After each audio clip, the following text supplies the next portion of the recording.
بسم اللہ الرحمن الرحیم۔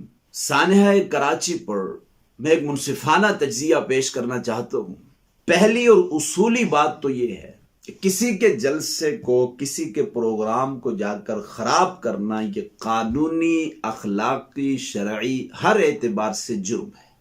جو لوگ بھی اس واقعے سے واقف ہیں ان میں ہر شخص جس میں عقل و خرد نام کی شے موجود ہے وہ یہ سمجھتا ہے کہ اصل شرارت جو ہے وہ ان چند مبعوث جذباتی نوجوانوں کی ہے کہ جنہوں نے ایک جتھے کی شکل میں آ کر مفتی سعید ارشد الحسینی کے کلام کے بالکل آخری مرحلے پہ مولانا مسرور نواز صاحب کے جلسے کو خراب کرنے کے لیے ایک مخصوص شخصیت کی مدح میں نعرے لگائے۔ ان کے اس رویے سے یہ بات سمجھ میں آتی ہے کہ ان کا یہ عمل یہ کوئی اتفاقی نہیں ہے، بلکہ سوچی سمجھی پلاننگ کے تحت ان نوجوانوں نے یہ کیا ہے یا ان سے کروایا گیا۔ اس کی وجہ یہ ہے کہ ان نوجوانوں کو لیڈ کرنے والا جو ایک نوجوان ویڈیو میں نظر آ رہا ہے وہ ایک مخصوص گارڈ ہے جس سے سبھی واقف ہیں۔ بہرحال سوال تو یہ ہے کہ آپ کو فریق مخالف کے جلسے پہ بلا جانے کی ضرورت کیا تھی؟ آپ چلے بھی گئے، پھر وہاں آپ کو جا کر نعرے بازی کرنے کی ضرورت کیوں پیش آ گئی؟ کوئی تک ہی نہیں بنتی۔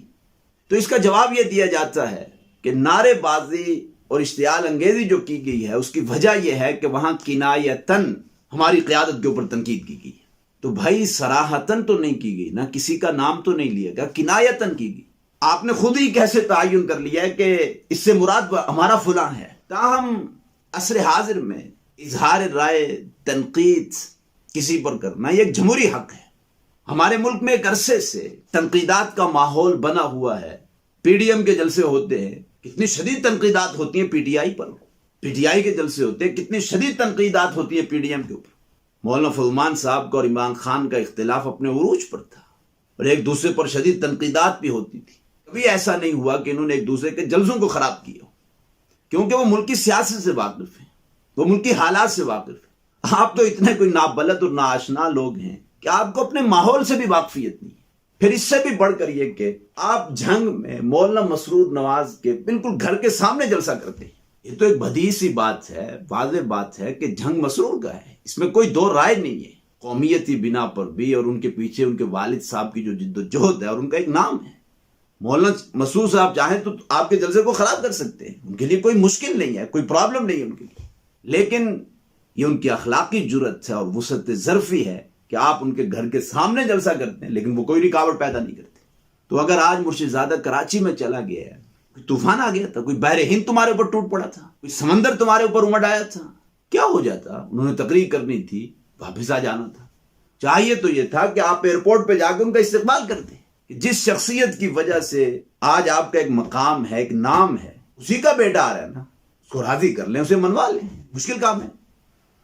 بہرحال اس طرح کی فضا پیدا کرنے سے تو معلوم یہ ہوا ہے کہ نہ آپ کے اندر کوئی اخلاقی جرأت ہے، نہ کسی کی بات سننے کا آپ میں حوصلہ ہے، اور نہ آپ میں وسعت ظرفی نام کی کوئی شے موجود ہے۔ بہرحال کہا یہ جاتا ہے کہ یہ باغیوں کا جلسہ تھا۔ ارے بھائی، آپ کو کس نے کہا کہ سنی رابطہ کمیٹی جو ہے یہ کوئی نئی جماعت بن گئی ہے؟ ابھی تک تو یہ جماعت بنی ہی نہیں۔ ان کا کہنا تو یہ ہے کہ ہم ایک احتجاج کر رہے ہیں، اور احتجاج میں پھر اپنے مطالبات کو منوانے کے لیے تنقیدات بھی ہوتی ہیں، اپنی پاور بھی شو کی جاتی ہے، یہ سارے معاملات ہوتے رہتے ہیں۔ تو یہ ایک احتجاجی گروپ ہے، یہ کوئی باغی گروپ نہیں ہے، یہ آپ کو غلط فہمی ہے۔ مزید یہ کہ تنقیدات کوئی یک طرفہ تو نہیں ہو رہی، دونوں طرف سے ہو رہی ہیں۔ کراچی کمپنی میں جلسہ ہوا، برسر عام مولانا مسرور نواز صاحب پر جروحات ہوتی رہی۔ اگر آپ کو اس قدر شوق ہے کسی کے جلسے کو خراب کرنا تو میں پوچھنا چاہتا ہوں، کراچی کی شاہراہ پر سیدنا امیر معاویہ کی توہین اور آئے دن شیعہ مجالس میں صراحتاً بھی اور کنایتاً اشارتاً بھی اصحاب پیغمبر کی توہین ہوتی، آپ ان کی مجالس میں جا کے ہم ہنگامہ آرائی کریں نا، پتہ چلے قیادت پر تنقید ہوگی تو آپ نے ہنگامہ آرائی کر لی، کیا قیادت صحابہ سے بڑھ کر ہے؟ آپ کسی غلط فہمی کا شکار ہے۔ بہرحال اصل شرارت جو ہے وہ ان نوجوانوں کی ہے کہ جنہوں نے وہاں جا کر نعرے بازی کی اور پرامن جلسے کا ماحول خراب کیا۔ اصل مجرم وہی ہے۔ جہاں تک فائر کی بات ہے، پہلے دن تو یہ کہا گیا کہ یہ فائر تو تھا ہی نہیں، ساتھ ہی شادی حال تو اس میں پٹاخہ بجے۔ پھر بیانیہ بدلا گیا، کہا نہیں یہ مسرور گروپ نے خود کی ہے۔ پھر بیانیہ بدلا گیا، کہا نہیں وہاں ایک شرطے نے، پولیس والے نے یہ حرکت کی ہے، اس نے فائر کی ہے۔ سوال یہ ہے کہ پولیس والے نے کیوں کی ہے؟ اس کا مطلب ہے کہ آپ نے وہاں اشتعال انگیزی کی، آپ نے پرامن جلسے کی فضا کو خراب کیا تو اس شرطے نے فائر کر کے آپ کو وہاں سے بھگایا تاکہ پرامن جلسہ خراب نہ ہو. اس کی وجہ تو پھر یہی سمجھ میں آتی ہے. کبھی کہتے ہیں گارڈ میرے ساتھ ہے اور کبھی گارڈ کی اپنی ویڈیو آ جاتی ہے. نہیں جی میں تو اپنے گھر پہ ہوں اور ایک ویڈیو میں صاف دکھائی دے رہا ہے کہ گارڈ موقع پر موجود ہے. یہ سب کچھ کیا ماجرا ہے؟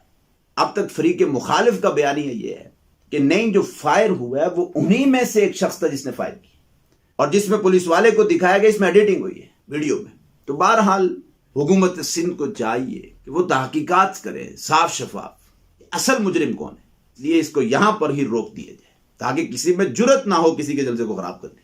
اللہ ہمیں آپس میں اتحاد و اتفاق سے رہنے کی توفیق نصیب فرمائے.